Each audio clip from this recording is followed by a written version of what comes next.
iš ES ateina nurodymai, gairės kažkokios, tai kad valstybės valdymas turi būti visgi remtis į jos piliečių nuomonę ir atstovauti jų interesus.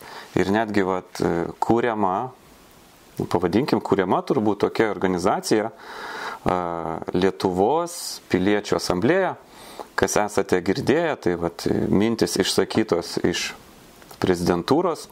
Vėlgi, žodis asamblėja lietuvių kalboje reiškia tarptautinį susirinkimą, visuotinį, kodėlgi nevadinti jo lietuvių kalba. Tačiau, vėlgi, principai, kuriais bus renkami asamblėjos nariai, tai yra, vienu žodžiu, jeigu tariant, tai burtai. Aš galvoju įsiterpsiu, tikrai verta paminėti piliečių asamblėjos klausimą. Artūras pasakė keletą gerų pavyzdžių, kaip istorijai susivienijimai buvo skirti sunaikinti pasipriešinimą.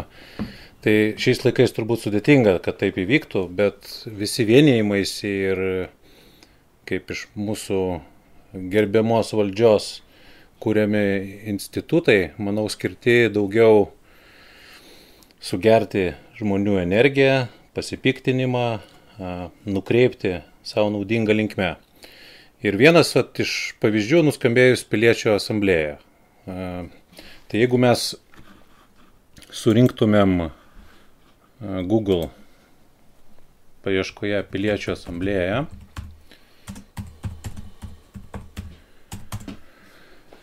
tai pirmų numerių mum išmeta štai tokį dokumentą, kurį kiekvienas galite pasižiūrėti. Ir jie atsidarė, čia yra ir autorė, kuri yra šitos organizacijos darbuotoja čia Lietuvoje. Ir mes pamatom, kad ta asamblėja, tas pasiūlymas greičiausiai yra nesusijęs su tokia Lietuvos šeimom neparankia Stambulo konvencija ar kažkokiais kitais būdais, bet tai yra, darosi įspūdis, kad tai yra planinis Europos bendradarbiavimo ir plėtros organizacijos kaip ir judėjimas visose šalise ar savo narėse. Tai jie apibrėžia piliečių asamblėjas dėl visuomenės įsitraukimo į sprendimo priėmimą. Tai čia turbūt reikėtų pagrindinis punktas yra visuomenės įsitraukimas į sprendimų priėmimą. Taip. Ir čia mes matom labai gražius šūkius, kad atvira vyriausybė, vieša komunikacija, skaidrumas ir atsakomybė, inovatyvus piliečių įtraukimas, ir kiti graži teiginiai. Pateikiamas kontekstas, kad daugelį išsivysčiusių šalių žmonės nepasitikė savo vyriausybėmis, ir taip pat jau pateikiami šitų jau turėtų kitų šalių asamblėjų pavyzdžiai. Kaip pavyzdys, Airijos piliečių asamblėja. Neparašyta, ką jie tenai sprendė, bet pasirodo 100 dalyvių, iš kurių 66 piliečiai, 33 partijų atstovai, reiškia asamblėjoje yra jau ir partijų atstovai, plus pirmininkas, 5 savaitgalius 6 mėnesių laikotarpį rinkosi štai ir kažką tai sprendė ir patarinėjo. Nežinom nei ką sprendė, nežinom nei kaip tie dalyviai buvo atrinkti, bet esant 33 partijų atstovom, jau galima šiek tiek galvoti, kad tie partiniai atstovai tikrai turi visus šansus padaryti įtaką. Atstovavo savo partijas. Atstovauti savo partijų pažiūrą. Bet, Linai, netgi pats principas, ta prasme, jie patarinėja. Patarinėja kam? Demokratiškai išrinktiem atstovam. Taip. Tai mūsų nuomonė apie demokratiją išsakyta prieš tai buvo. Kaip pasakyti, dabartinė santvarkos tema turbūt mūsų gan gerai jau yra paaiškinta ir mūsų pozicija buvo, kuo didesnis nebendradarbiavimas arba nebandymas šitos sistemos būdais šią sistemą pakeisti, kas yra gana utopinis dalykas. Tai grįžtant prie asamblėjos, tai tiesiog truputį pasidomint tą temą, pamatome, kad tai yra reiškinys ne šiaip atsiradęs Lietuvoje kaip kokioje inovatyvioje šalyje, bet tai yra kryptingas darbas, kuris jau vykdomas. Ir čia paminima kelių šalių asamblėjos, viena iš jų Airijos. Tada yra pažymima, kad yra keli įsitraukimai visuomenės į tą valstybės valdymą ir nuo mažiausio iki didžiausio. Ir dažniausiai čia pateikiama, kad tos asamblėjos būna šaukiamos atsitiktiniu būdu. Reiškia, kažkokie piliečiai atsitiktiniu būdu yra išrenkami į tą asamblėją trumpam laikui ir patarinėja kažkokiam vėlgi vyriausybės iškeltam norimam klausimui. Kompiuteris išrenka juos. Tai aš atėjau atsitiktiniu būdu. Jeigu prisimenant istoriją, skaitant, tai pirmi demokratiniai rinkimai ten vykdavo burtų keliu. Kaip loterijoje išmeta ir turi kandidatus. Tai lygiai taip pat norima tą patį principą, žiūrėkit, kaip ir idėja labai gražiai užauginta, kad patariamasis organas, kad kur žmonės išgirstų savo nuomonę.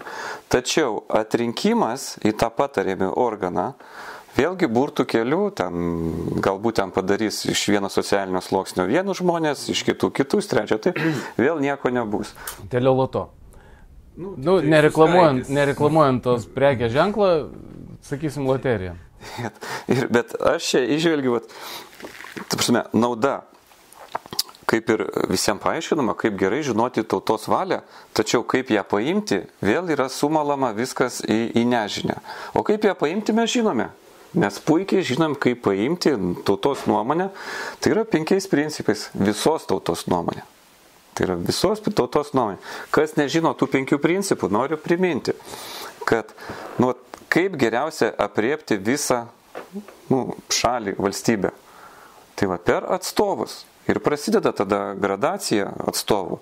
Pirma eina atstovauti savo šeimą, paskui 10 šeimų įsirenka 10-tininką atstovą, 10-tininkai 100-tininką ir taip toliau. Kaip jie renkasi? Jie renkasi vienbalsiai. O kodėl jie renkasi vienbalsiai?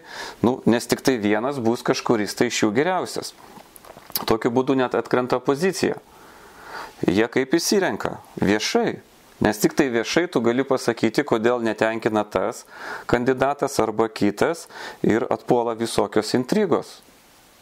Ir pagrindinis punktas tai yra, kad jeigu jisai yra išrinktas, tai ir netlieka savo pareigų, tu jį vėl sušauki savo ratą žmonių ir jį atšauki iš jo įgaliojimus.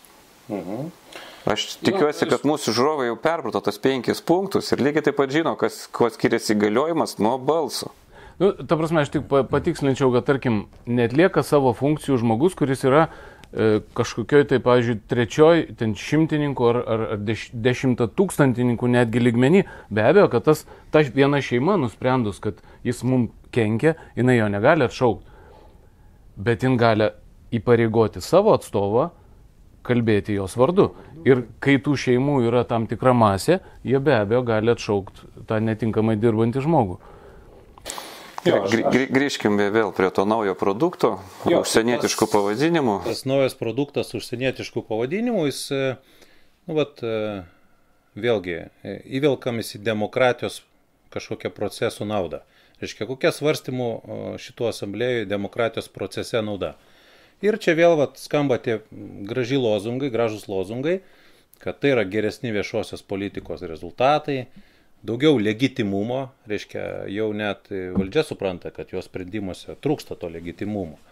Čia labai svarbus punktas, legitimumo daugiau. Nereiškia, tai kaip dabar, jie kaip ir turi galę, bet ir neturi nelabai, nes balsuot ateina mažiau negu pusė, tai tas legitimumas irgi neaiškus, o išrenka dar tenais kiek 13%. Kaip ir tos konvencijos, tai, nei vienai tradiciniai Lietuvos šeimai nešautų į galvą tą konvenciją iš vis svarstyti, bet jinai kažkodėl atsiradus ir yra svarstoma. Tai bandymas yra padidinti legitimumą, tada bandymas išauginti pasitikėjimą, nes neva piliečiai yra įsitraukę. Tai ženklas visuomeniai, kad piliečiai yra gerbiami. Tai iš valdžios ženklas mums, kad mes esame, jeigu mes esame pakviesti, mes esame gerbiami. Ko verta sistema. Taip. Kad mes esame gerbiami tie žmonės, kurie atrinkti burtų keliu. Viešasis valdymas tampa atviras įvairioms visuomenėms grupėms. Reiškia, dabar tas svarstymas yra uždaras. Ne, nors turim netgi Seimas tiesiogiai ten ir taip toliau. Ir sustiprinamas sąžiningumas ir mažinama korupcija, su kuria kovojam 30 metų. Tai ateis asamblėje. Tai aš tiesiog šitoje vietoje gal jūs paminėjot, kokius principus aplamai renkat atstovus savo savivaldai mes siūlome, bet aš būsiu truputį griežtesnis, nes aš manau, kad šita asamblėja, taip kaip jinai pateikta, ir ką mes šitam dokumente matom, čia yra pateikiama dar ir daugiau šalių, kas norės galės pasiskaityti, įdėsim nuorodą. Tai jinai važiuos savo keliu, jinai yra ne iš kažkur atsiradus ir jinai turės gyventi savo gyvenimą. Ir bandymas kažkaip ją lipdyti ar ją įtakoti greičiausiai nelabai duos kažkokių rezultatų. Tai mano pasiūlymas tai visiems būtų, kad nereikia veltis į kažkokias tai patariamasias institucijas, kurios patarinės esamai valdžiai, į kurios nuomonę jinai galės net neatsižvelgti ir tos asamblėjos principų nelabai kas galės įtakoti. Audrius galvoja, kad galbūt galėsim, bet realybė per 30 metų rodė ką kitą. Tai mūsų pasiūlymas išlieka, kad tiesiog bendraukim su savo kaimynais ir stenkimės atkurti savivaldą pagal paprastus, kaip 5 rankos pirštai, tos lėtos principus, kurie tiesiog neleistų tai korupcijai rastis. Čia būtų toks, kaip sakyt, mano mintis tai būtų kitokia, kad griebkim jauti už ragų. Sakė, klauso piliečių, atsižvelgia legitimų, tai ir kūrėm tą asamblėją lėtos principais, jos kūrime dalyvautų visa tauta. Aš tai kitaip. Tik tai tokiu atveju jinai gaus legitimumą, o ne burtų kelių, išrinkti 100 ar kiek tenais šitų asamblėjos narių, žinai. Kartu su partiniais kandidatais. Tai čia ypač. Galbūt mano pozicija lygiai tokia pati kaip tavo, tik aš ją pasakysiu iš antro galo, arba iš pirmo galo, kaip be pavadintum. Ta prasme, kad aš nenorėčiau ir nepatarčiau niekam veltis į jokias valdžios iniciatyvas. Bet lygiai taip, kaip aš to nepatarčiau, taip aš ir žinau, kad atsiras labai daug žmonių, kurie įsivels į tas iniciatyvas, nes jie tą daro jau 30 metų. Tai mėly žmonės, jeigu jūs jau įsivelsit, ko aš nepatarčiau daryti, jeigu įsivelsit, padarykit tai pagal 5 lėtos principus, tada turėsit šansą. Jeigu to nepadarysit, šanso neturėsit. Paprasta aritmetika.